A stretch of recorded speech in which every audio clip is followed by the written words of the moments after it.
الرحمن حضرات گرامی، دو باتیں مومنانہ کردار کے بارے میں عرض کرنی ہے۔ ایک رفتار، دوسری گفتار۔ انسان جب گھر سے نکلتا ہے تو سب سے پہلے نظر اس کی رفتار پہ پڑتی ہے۔ وہ رفتار کیسی ہو؟ باوقار ہو، معتبر ہو، سنجیدگی لیے ہوئے ہو۔ ایسا لگتا ہے کہ ایک بادل کا ٹکڑا، نور کا ٹکڑا چلا آ رہا ہے۔ اللہ نے فرمایا اعوذ باللہ من الشیطان الرجیم وعباد الرحمن الذین یمشون علی الارض ہونا۔ رحمان کے بندے، رحمان کے بندوں کا تعارف۔ رحمان کے بندے وہ ہیں جب وہ زمین پر چلتے ہیں تواضع و انکسار کے ساتھ چلتے ہیں، سراپا تواضع ہوتے ہیں۔ وہ متکبرانہ چال نہیں چلتے بلکہ وقار اور سنجیدگی سے چلتے ہیں۔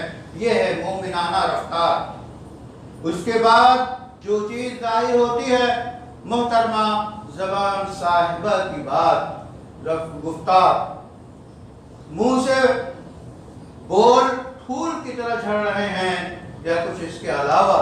مومنانہ شان یہ ہے، قرآن بیان کرتا ہے کہ وَإِذَا خَاطَبَهُمُ الْجَاهِلُونَ قَالُوا سَلَامًا۔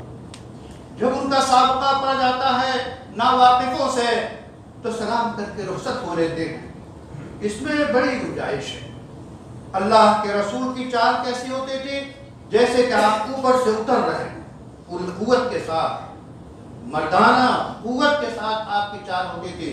اسی طرح گفتار جو ہے نرم و نازک کلام ہونا چاہیے، زبان کی حفاظت ہونی چاہیے، سچ بولنا چاہیے اور نرم زبان ہو، جیسا کہ وقت کے سب سے بدترین کے پاس وقت کا سب سے بہترین شخص کو بھیجا جاتا ہے، موسیٰ علیہ السلام کو فرعون کے پاس۔ تاکید کیا ہے؟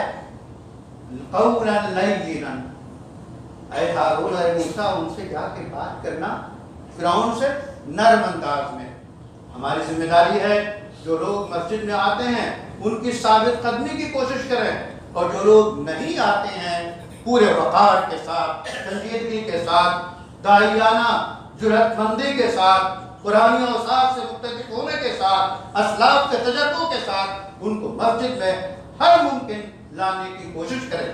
چاہے دو بدو ان سے بات کریں، میسج سے بات کریں، فون سے بات کریں، کسی طرح ان کو لانے کے لیے ہم فکر مند رہیں، بے چین رہیں۔ یہ ہمارا کردار ہونا چاہیے۔ ربنا تقبل منا انک انت السمیع العلیم وتب علینا انک